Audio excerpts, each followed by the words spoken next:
Have you ever seen a mother ban her own daughter from Thanksgiving dinner?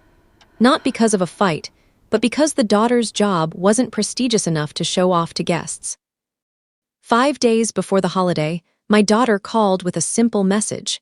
Your granddaughter is bringing her wealthy boyfriend to meet the family. She doesn't want you there. Your blue-collar teaching job would embarrass her. I said, I understand, and hung up. What my family didn't know was that I'd been quietly controlling a $15 million inheritance from my mother-in-law, the exact money my perfect granddaughter was counting on for her dream wedding. And when they discovered the truth 5 days later and came pounding on my door in panic, the tables turned in ways none of us expected. My name is Jasmine Whittaker, 75 years old. This is that story. The call came on Sunday, November 24th at exactly 6:47 p.m. I was sitting in my apartment grading papers on the Progressive Era when my daughter Patricia's name lit up my phone screen. Jasmine, we need to talk about Thanksgiving. I set down my red pen. In the Mitchell family, we need to talk never preceded good news. What about it? I asked. Well, a pause. The kind of pause that comes before a blow wrapped in silk. Vivian is bringing Derek to meet the family. You know how important this is. Derek Hartwell. I'd heard the name hundreds of times in the past few months. CEO of Hartwell Capital, managing over $400 million. Vivian's ticket to the life she'd always believed she deserved. That's great, I said, and I meant it. Despite everything, I wanted my granddaughter to be happy. I'm looking forward to meeting him. Another pause, longer this time. That's actually what I wanted to discuss. Vivian feels that, well, she thinks it might be better if you weren't there this year. The words landed like stones in still water. I watched the ripples spread through my chest, familiar and cold. I'm sorry. It's nothing personal, Mom. It's just Derek comes from a very particular world. Finance, investments, and your career choice might send the wrong message. My career choice. As if I had stumbled into teaching by accident, rather than fighting for my certification while working 2 jobs. I had a master's degree in education and had been teaching for over 40 years. Mom, I have decades of experience. I've been department chair. I've shaped hundreds of young minds. Exactly, her tone shifted as if I'd just proved her point. Derek needs to see that the family is compatible with his world.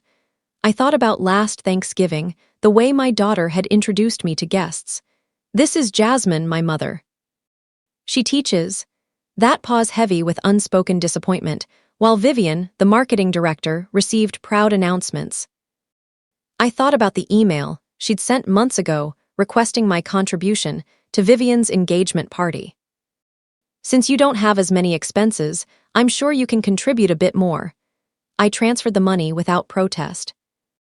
Mom, I said carefully, I could come after dinner just to say hello. Vivian was very clear, she doesn't want you there at all. Please don't make this difficult for me, Jasmine. Don't make this difficult for me, as if I were the one wielding the knife. I looked around my apartment, the one bedroom I'd called home for years. The bookshelves overflowing with history texts, the small kitchen where I still packed lunches out of habit. This was the life that embarrassed them. I understand, I said. The words came out automatically, worn smooth by decades of practice. I hung up and sat in silence, watching the last light fade from my window. For the first time in years, when I went to bed that night, I didn't cry.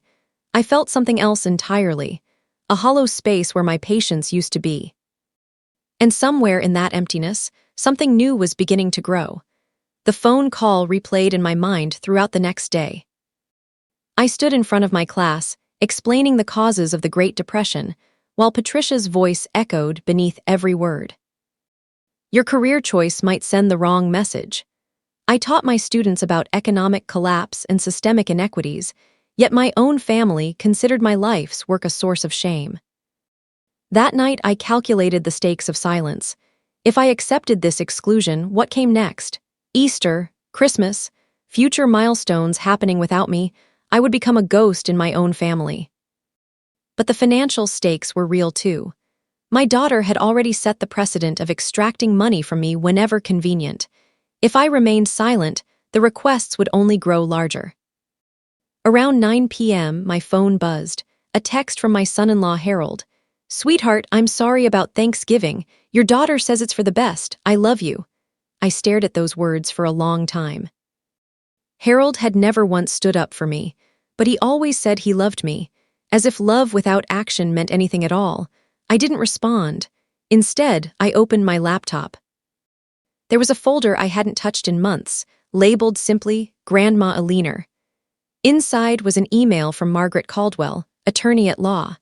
My mother-in-law Aliner had died 2 years ago at 85. She was the only person in my family who had truly seen me. When I got my first teaching job, she had taken me to dinner and told me she was proud. When I confided my frustrations about feeling invisible, she had taken my hand and said, "Jasmine, you're not invisible. You're just surrounded by people who have forgotten how to see." I hadn't understood what she'd done for me until after she was gone. I clicked on Margaret's email. The Aliner Mitchell Irrevocable Trust currently holds assets valued at over $15 million. As sole trustee, you have full discretionary authority. Vivian was the sole beneficiary. I was the sole trustee, the person who controlled when, how, and whether that money ever reached her hands. My mother-in-law had made that choice deliberately. She told me in one of our last conversations, "Vivian isn't bad, Jasmine. She's just never had to learn the value of anything. I want you to teach her." I had kept this secret for 2 years. But now, freshly exiled from Thanksgiving dinner because my teaching career might embarrass my granddaughter in front of her wealthy boyfriend, I began to reconsider. Not revenge, but boundaries. Accountability, the right to exist in my own family without apologizing for who I had become. Thanksgiving Day arrived gray and cold. I woke at 7 out of habit. I made coffee and tried not to think about the family gathering happening without me. By evening, I had accepted that no amount of productivity could fill the hollow space in my chest. At 8:47 p.m., my phone lit up, a text from Vivian with a photo attached. "Thanks for understanding, Grandma. Derek loved the dinner. He said our family is so put together." The image showed my entire family seated around the table, 4 place settings, no empty chair where I should have been. I studied the photo more closely. My daughter was wearing the pearl earrings I had given her years ago, and there in the background was Aliner's silver tea service, the one she had promised me. At 9:15 p.m., another text from Harold. "Sweetheart, I'm sorry. Your daughter says this was best for everyone. I love you." I called my friend Rachel instead. She listened as I told her everything. "Jasmine, when are you going to stop letting them treat you like this?" I opened the folder again that night. For the first time in 2 years, I was ready to stop pretending this choice didn't exist. My mother-in-law had given me a key. The question was whether I was finally willing to use it. Friday morning, I called Margaret Caldwell. We met at 2 p.m. She reviewed the trust documents with me. I had broad authority to set conditions, defer distributions, and require financial readiness from Vivian.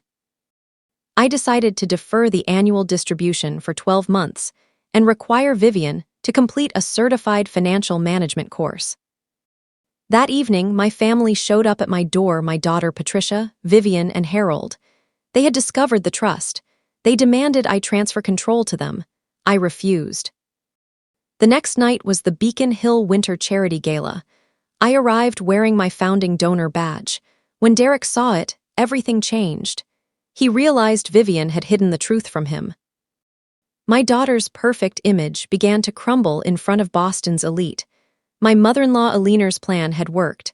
She had given me the power to teach the family the value of things. In the weeks that followed, Vivian enrolled in the course. My daughter's social standing took a hit. Harold began reaching out more genuinely. I set firm boundaries. I continued teaching because it mattered. I honored Aliner's legacy by giving thoughtfully. I learned that love without respect isn't love. It's just habit. And protecting your peace is not selfish, it's necessary. I no longer waited for a seat at their table. I built my own, and it was filled with people who saw me clearly. If your family has ever made you feel invisible or demanded you shrink yourself to fit their image, know this: you are allowed to say no. You are allowed to choose yourself. You are not powerless. You never were. Thank you for watching Hidden Truth Revenge. All characters, conflicts, and events are fictional and created only for entertainment and educational purposes.